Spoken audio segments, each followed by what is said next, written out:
Hello दोस्तों, आज के क्लास में हम लोग खोखला बेलन के बारे में अध्ययन करेंगे कि आखिर खोखला बेलन का वक्र पृष्ठ क्षेत्रफल क्या होता है और खोखला बेलन का संपूर्ण पृष्ठ क्षेत्रफल क्या होता है। तो खोखला बेलन, हम लोग बहुत सारे खोखला बेलन जैसे आकृति को देखते होंगे, जिसमें एक उदाहरण पाइप होता है।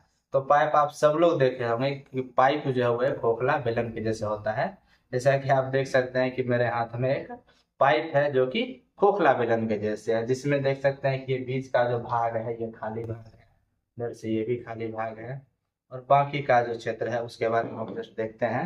जैसा कि मैंने पिछला वीडियो में आप लोगों को बताया है कि एक ठोस बेलन जो होता है, इस ठोस बेलन में कुल 3 सतह होते हैं। 3 सतह, जिसमें ये ऊपर का जो भाग है और नीचे का भी भाग है। ये खोखला नहीं होता है, ये पूरा का पूरा बड़ा हुआ होता है। मतलब ये कि ये जो है इसमें ये भी भाग ढका हुआ होता है और ये भी भाग पूरा ढका हुआ होता है, लेकिन खोखला बेलन में ये पूरा भाग खाली होता है। तो बेलन में 3 सतह होते हैं, जिसमें एक वक्र सतह होता है। तो एक ऊपर का सतह होता है, एक नीचे का सतह होता है और एक वक्र सतह होता है। जैसा कि देखिए ये जो वक्र भाग है ये वक्र सतह होता है, लेकिन खोखला बेलन में 2 वक्र सतह होते हैं, एक आंतरिक वक्र सतह और एक बाहरी वक्र सतह। जैसा कि देख सकते हैं ये बाहर से है बाहरी वक्र सतह और ये अंदर का है तो आंतरिक वक्र सतह। तो जब हम लोग खोखला बेलन का वक्र पृष्ठ क्षेत्रफल निकालेंगे तो इसके दोनों वक्र सतह के क्षेत्रफल को जोड़ेंगे, जिससे हमारा निकलेगा खोखला बेलन का वक्र पृष्ठ क्षेत्रफल। इसमें एक बात ध्यान रखने वाली बात है कि जब कभी भी हमें क्षेत्रफल निकालने का है तो हमारे दिमाग में एक बात चलनी चाहिए कि आखिर हम उस आकृति के किस किस भाग पर पेंटिंग कर सकते हैं। एजलाइट पेंट मान लेते हैं, ये आसान होता है हमारे लिए। तो जैसे कि इसका अगर हम लोग, ये खोखला बेलन है, इसके वक्र भाग की अगर हम लोग बात करें तो इसके जो बाहर का जो वक्र क्षेत्रफल, मतलब इस सब पूरा क्षेत्रफल पर हम लोग जो है क्या कर सकते हैं, पेंटिंग कर सकते हैं, यानी कि इसका क्षेत्रफल। और ये अंदर से जो है इस अंदर का जो वक्र भाग है इसका क्षेत्रफल हम लोग आसानी से निकाल देंगे, तो यही हमारा वक्र पृष्ठ क्षेत्रफल होगा। जैसा कि इस आकृति को मैंने क्या किया, पहले से बोर्ड पे बना के रखा हुआ है। तो इस तरह की आकृति जो है बना हुआ बहुत सारे देखते होंगे आप लोग। तो ये जो आकृति है ये है हमारा क्या चीज, तो खोखला बेलन, जिसमें यहाँ से यहाँ तक जो ये इसकी ऊंचाई है। और इसमें जो है देख रहे होंगे कि ये इस तरह से 2 बना हुआ है। तो 2 वृत्ताकार इस हम क्या किए हैं कि निचला सतह को बाहर निकाल के यहाँ बना दिए हैं, ये ऊपर के सतह को बाहर निकाल के यहाँ बना दिए हैं। तो इसमें लग रहा होगा क्या कि 2 वृत्ताकार आकृति है, और जिसमें एक भाग जो है हम क्या किए हैं, कलई किए हुए हैं। तो होता क्या है कि जो खोखला बेलन होता है ना, उसमें कुछ ना कुछ मोटाई होती है। जैसे देख लीजिए यहाँ पर ये जो है इसकी कुछ मोटाई है। अब ये मोटा ज्यादा हो भी सकता है, थोड़ा कम भी मोटा हो सकता है। तो इस तरह से देखने को मिल रहा है कि एक बाहर से वृत्त बन रहा है और एक अंदर से वृत्त बन रहा है। तो इसमें 2 वृत्त बनते हैं, एक बाहर का वृत्त यानी कि एक बड़ा वाला वृत्त और एक ये छोटा वाला वृत्त। तो हम लोग क्या करते हैं, चूंकि वृत्त में बाहर वाले वृत्त को हम लोग क्या करते हैं, वृत्त की त्रिज्या को कैपिटल आर मान लेते हैं, और अंदर वाले जो वृत्त की त्रिज्या है उसको हम लोग स्मॉल आर मान लेते हैं। यानी कि बड़ा लेटर से कैपिटल आर और एक स्मॉल आर, यानी कि दोनों का त्रिज्या अलग अलग मान लेते हैं, लेकिन इसकी ऊंचाई नहीं बदलती। जैसा देख सकते हैं, अगर ये इसकी ऊंचाई है तो ये ऊंचाई तो, लेकिन इसकी ऊंचाई नहीं बदलेगी। तो हम लोग क्या करते हैं, वैसे इस तरह की आकृति को हम लोग गणित की भाषा में वलय बोलते हैं। तो हम लोग वलय का क्षेत्रफल भी देखेंगे, तब जाके आगे का जो है इसका संपूर्ण पृष्ठ क्षेत्रफल निकालने में हमारे लिए फायदेमंद होगा। तो सबसे पहले हम लोग देखते हैं ये जो खोखला बेलन है, इस खोखला बेलन का वक्र पृष्ठ क्षेत्रफल क्या होता है। खोखला बेलन का वक्र पृष्ठ क्षेत्रफल। तो जैसा कि मैंने पहले बताया कि खोखला बेलन में 2 वक्र पृष्ठ होते हैं, एक बाहर का वक्र पृष्ठ और दूसरा आंतरिक वक्र पृष्ठ। तो हम लोग क्या करेंगे, दोनों क्षेत्रफल को जोड़ देंगे। तो लिखेंगे खोखला बेलन का बाह्य वक्र पृष्ठ क्षेत्रफल प्लस आंतरिक वक्र पृष्ठ क्षेत्रफल। तो देखते क्या है कि खोखला बेलन के लिए जो बाहरी वक्र पृष्ठ क्षेत्रफल है, तो इसमें जो ऊपर का सतह होगा या फिर नीचे का सतह होगा, इसमें बाहर की त्रिज्या हो जाएगी कैपिटल आर और आंतरिक त्रिज्या स्मॉल आर। तो बाहर का जो वक्र पृष्ठ क्षेत्रफल होता है, जैसे खोखला बेलन का वक्र पृष्ठ या बेलन का वक्र पृष्ठ क्षेत्रफल, आप लोग जानते हैं कि बेलन का वक्र पृष्ठ क्षेत्रफल क्या होता है 2πRh। कैसे होता है ये मैंने पिछले वीडियो में निकाल करके बताया है कि खोखला बेलन का वक्र पृष्ठ क्षेत्रफल 2πRh कैसे होता है। तो हम लोग देखते हैं कि खोखला बेलन का बाह्य वक्र पृष्ठ क्षेत्रफल, तो बाहर के लिए कैपिटल आर त्रिज्या होगा, तो 2πR प्लस आंतरिक वक्र पृष्ठ क्षेत्रफल तो 2πrh, चूंकि अंदर वाले भाग के लिए आंतरिक जो इसका वृत्ताकार भाग है उसके लिए त्रिज्या स्मॉल आर और बाहर के लिए त्रिज्या कैपिटल आर। अब हम लोग क्या करते हैं, दोनों में से 2πh और 2πh कॉमन आएगा, इसको बाहर खींच लेते हैं। 2πh यहाँ से बचेगा capital r plus small r. तो ये हमारा निकल गया खोखला बेलन का वक्र पृष्ठ क्षेत्रफल। अब यहाँ पे हम लोग वर्ग इकाई लिख दें। अब इकाई अगर हमारा सेंटीमीटर में दिया हो तो सेंटीमीटर स्क्वायर यानी कि वर्ग सेंटीमीटर, मीटर में दिए हो तो वर्ग मीटर या फिर मीटर स्क्वायर होता है। तो अब हम लोग देखते हैं कि खोखला बेलन का संपूर्ण पृष्ठ क्षेत्रफल क्या होता है। तो खोखला बेलन के संपूर्ण पृष्ठ क्षेत्रफल को जानने से पहले हमें ये जानना पड़ेगा कि आखिर खोखला बेलन का जो ऊपर का सतह होता है उसका क्षेत्रफल क्या होगा और जो नीचे का सतह है उसका क्षेत्रफल क्या होगा। तो देखते हैं कि ये ऊपर का सतह है ये वलय के जैसा है, नीचे का जो सतह है वो भी वलय के जैसा है।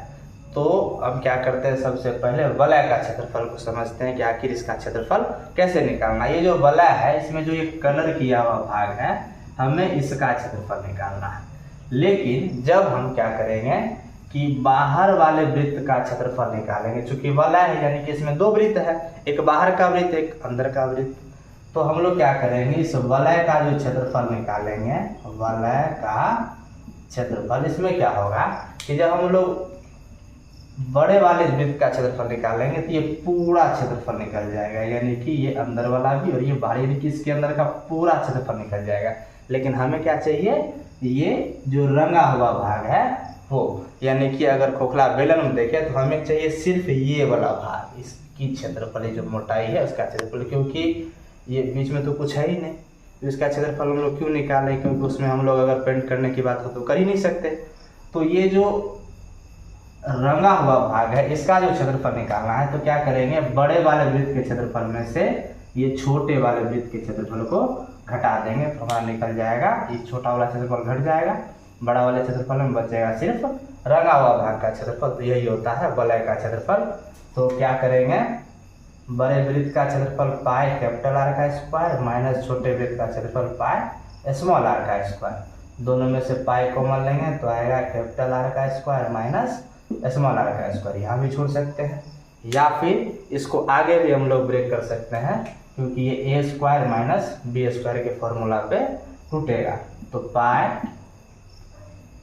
ए प्लस बी यानी कि capital r plus small r into ए माइनस बी यानी कि capital r into small r. ये फॉर्मूला आप लोग बहुत दिन से पढ़ते होंगे, बहुत बार पढ़े होंगे। A square minus B square is equal to A plus B into A minus B.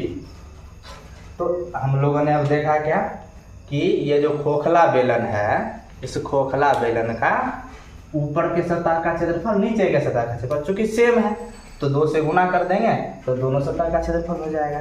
तो हम लोग देखते हैं कि खोखला बेलन का संपूर्ण पृष्ठ क्षेत्रफल क्या होता है। तो निकालते हैं, अब इसको देखते हैं।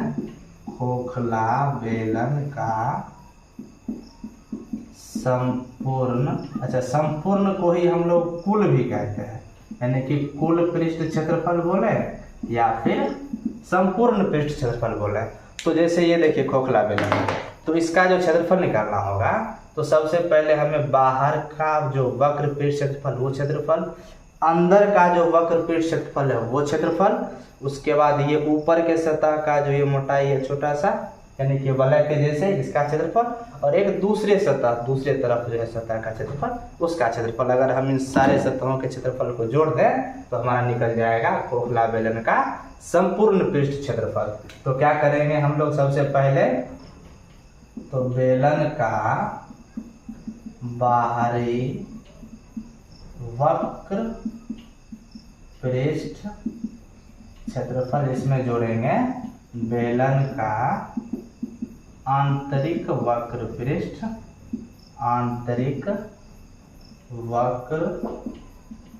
पृष्ठ क्षेत्रफल प्लस इसमें जोड़ेंगे 2 गुने, अच्छा चलिए इसको हम लोग पहले अलग अलग ही कर लेते हैं, ऊपरी सतह का क्षेत्रफल प्लस निचली सतह का क्षेत्रफल। तो ऊपर के सतह का क्षेत्रफल और नीचे के सतह का क्षेत्रफल। तो देखिए बेलन, तो खोखला बेलन का संपूर्ण पृष्ठ क्षेत्रफल, तो बेलन का बाहरी वक्र पृष्ठ क्षेत्रफल प्लस बेलन का आंतरिक वक्र पृष्ठ क्षेत्रफल प्लस ऊपरी सतह का क्षेत्रफल प्लस निचली सतह का क्षेत्रफल। तो देखते हैं कि बेलन का बाहरी सतह का क्षेत्रफल 2 पाई कैपिटल RH प्लस आंतरिक सतह का क्षेत्रफल 2 pi small r plus h plus ऊपरी सतह का क्षेत्रफल और निचली सतह का क्षेत्रफल। चूंकि दोनों सेम है इसलिए हम लोग 2 से गुना कर देते हैं directly, 2 pi capital R plus small r into capital R minus small r, ये वाला जो है pi capital R plus small r into capital R minus small r वो लिख दिए हैं। चूंकि दोनों सेम है तो दोनों के लिए हम लोग 2 से गुना कर दिए हैं। तो यहाँ से क्या करते हैं कि 2 पाई और h इन दोनों में 2 पाई h और h, 2 पाई h कॉमन लेते हैं तो यहाँ से बचेगा क्या, कैपिटल R प्लस यहाँ से बचेगा स्मॉल r प्लस, अब यहाँ से इसको सेम टू सेम लिख देते हैं 2 pi capital R plus small r into capital R minus small r। अब इन दोनों में क्या करते हैं, अब इन दोनों में कॉमन खींच लेते हैं बाहर, ये बड़ा हो गया भाई छोटा हो जाए तो। अब इसमें जो है इन दोनों में यहाँ पे 2 pi capital R plus small r, यहाँ भी 2 pi capital R plus small r, इसको कॉमन खींच लेंगे तो लिखते हैं बाहर 2 pi capital R plus small r। तो यहाँ से क्या बचा हुआ है h, ये प्लस 2 पाई तो आ गया पहले ही, capital R plus small r भी आ गया, तो बचा हुआ क्या है capital R minus small r। तब हम लोग इसी को सजा करके लिख देते हैं, क्या लिख देते हैं 2 pi capital R plus small r into h plus capital R minus small r इतना वर्ग इकाई। तो ओवरऑल हम लोग जो है इसी से खोखला बेलन का संपूर्ण पृष्ठ क्षेत्रफल निकाल लेते हैं। तो आप लोग को याद रखना है कि 2 pi capital R plus small r into h plus capital R minus small r। तो ये होता है हमारा खोखला बेलन का संपूर्ण पृष्ठ क्षेत्रफल। आशा है कि आप लोगों को ये वीडियो अच्छी लगी होगी।